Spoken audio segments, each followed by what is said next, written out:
और क्या हाल है मेरे दोस्तों। मैं आप सभी दोस्तों का श्वेता पाक कला में स्वागत के साथ साथ अभिनंदन करती हूँ तथा अपने नए दोस्तों कैसे भूल सकती हूँ। हेलो, आप लोग कैसे हो। आज श्वेता पाक कला में बना स्टफ पनीर रोल, जो बहुत ही थोड़ी सामग्री के द्वारा झटपट बन के तैयार हो जाता है। आप कोई व्रत उपवास रखते हो, फिर आप इस तरह के स्टफ पनीर रोल बना के तैयार करिए। फिर सुबह की चाय हो या शाम की चाय, दोनों में ये रेसिपी आपको बहुत ही ज़्यादा पसंद आएगी। बहुत थोड़ी सामग्री के द्वारा ही बन के तैयार हो जाती है। एक बार आप इसको जरूर ट्राई करिएगा। चलो दोस्तों, हम आप इसको मिलकर बनाना शुरू करते स्टफ पनीर रोल। इस रेसिपी को बनाने के लिए हमने 100 ग्राम पनीर का उपयोग किया। सबसे पहले पनीर को हमने कद्दूकस करके तैयार कर लेना है और इस तरह 100 ग्राम पनीर को पहले हमने कद्दूकस करके तैयार कर लिया है। इस तरह देखिए पनीर को हमने तैयार करके एक प्लेट के अंदर रख लिया। अब इसके अंदर 2 से 3 टेबलस्पून हमने घिसा हुआ नारियल रख लिया। आप चाहे तो इसके अंदर नारियल के बुरादी को भी डाल सकते हैं। इसको अच्छी तरह से फैला दिया और फैलाने के बाद अब इसके अंदर बाकी सामग्री को डाल देते हैं। 2 से 3 टेबलस्पून बारीक कटे हुए धनिया के पत्ते डाल दिए। 1 इंच अदरक को हमने बारीक टुकड़े में काट के रखा, उसको भी इसके अंदर डाल देते हैं। 3 से 4 हमने हरी मिर्च डाली है। आप अपने स्वाद के अनुसार कम या ज्यादा कर सकते हैं। अब इसके अंदर 2 से 3 टेबलस्पून बारीक कटे हुए काजू और 2 से 3 टेबलस्पून बारीक कटी हुई किशमिश को डाल दिया। कोई और ड्राई फ्रूट आप खाना पसंद करते हो तो अपने टेस्ट के हिसाब से इसके अंदर डाल लीजिए। अब इसको हमने अच्छी तरह से मिला के तैयार कर लेना। मिलाने के बाद देखिए तैयार हो गया। अब इसके अंदर थोड़ी सी बेसिक मसाले डाल देते हैं।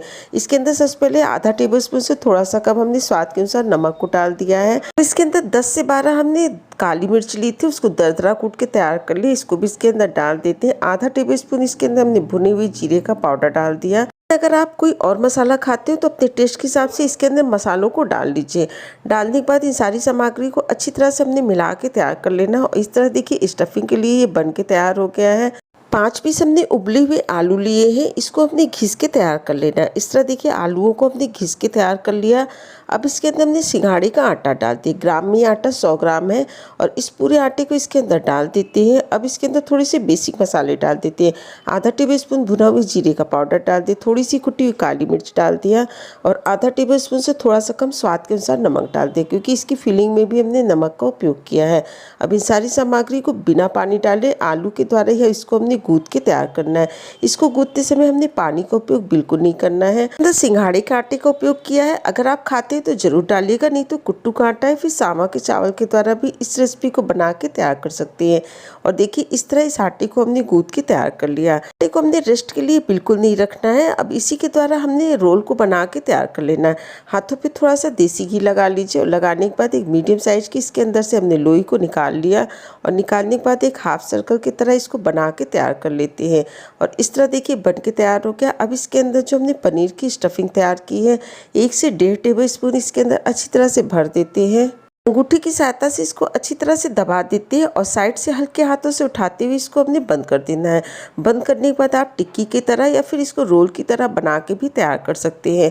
और इस तरह देखिए एक पीस को हमने बना के तैयार कर लिया, दूसरे पीस को भी इसी तरह से बना के तैयार कर लीजिए। दूसरा पीस भी आपको दिखा देते हैं। इसी तरह की हमने एक छोटी सी लोई निकाली, उसको हाफ सर्कल बना के तैयार कर लिया और लगभग इसके अंदर 1 से 1.25 टेबलस्पून स्टफिंग को भर दिया। अच्छी तरह से अंगूठे से हल्का सा दबाते हुए दोनों तरफ से इसको उठा के तैयार कर लेते हैं। उसके बाद इसको चारों तरफ से बंद कर देते हैं। अगर कहीं से ये खुल रहा हो तो आप इसके अंदर आटे का थोड़ा सा मिश्रण लीजिए और इसके ऊपर अच्छी तरह से लगा दीजिए। चारों तरफ से इसको अच्छी तरह से पैक कर दीजिए। और इस तरह देखिए 2 पीस हमने बना के तैयार कर लिए। इसी प्रोसेस के द्वारा बाकी पीस को भी हमने बना के तैयार कर लेना है। गैस पे पहले ही हमने घी रख दिया था। घी अच्छी तरह से गर्म हो गया। गर्म होने के बाद इसके अंदर एक एक पीस को डालते जाते हैं। हमने पहले इसको 2 पीस को डाल दिया और गैस की फ्लेम को मीडियम कर दिया। जब ये मीडियम फ्लेम पे एक तरफ से सिक जाता है इसको पलट देते हैं और बचे हुए 2 पीस को इसके अंदर और डाल देते हैं। जैसे जैसे ये बनता जाता है वैसे वैसे इसको डालते जाते हैं। पलटते पलटते चारों तरफ से इसको हमने गोल्डन कलर का फ्राई करके तैयार कर लेना है। पूरे प्रोसेस में गैस की फ्लेम को हमने मीडियम रखा है। जब ये अच्छी तरह से मीडियम फ्लेम पे फ्राई होते हैं तभी ये बहुत ही ज़्यादा टेस्टी बन के तैयार होते हैं। तो यहाँ बताते कि जब भी आप इसके आटे को गूंथ के तैयार करिए तो आलू के द्वारा ही इस आटे को गूंथ के तैयार करना है। इसके अंदर पानी का उपयोग नहीं करना है और आलू पूरी तरह से ठंडी हो उसके बाद ही आटे को आप गूंथ के तैयार करिए। जैसे जैसे फ्राई होते जाते हैं वैसे वैसे निकालते जाते, बाकी पीस को इसके अंदर डालते जाते हैं। इसी तरह से हमने सारे को फ्राई करके तैयार कर लेना। अगर आपको मेरी रेसिपी अच्छी लगती, वीडियो पसंद आती तो लाइक शेयर सब्सक्राइब करना बिल्कुल नहीं भूलें और मुझे कमेंट करके बताएं ये रेसिपी आपको कैसी लगी। इस रेसिपी को आप किसी भी व्रत उपवास में बना के तैयार कर सकते हैं या फिर शाम के समय कुछ हल्का फुल्का खाने का मन किया तो भी इस रेसिपी को आप बना के तैयार करिए। हेल्दी के साथ साथ बहुत ही ज़्यादा टेस्टी, स्वाद के साथ साथ सेहत का पूरा ध्यान रखिए। हेल्दी बनाइए, हेल्दी खाइए। आपने अपना कीमती समय निकाल के हमारा ये वीडियो देखा, इसके लिए आप सभी का बहुत बहुत धन्यवाद, बहुत बहुत शुक्रिया।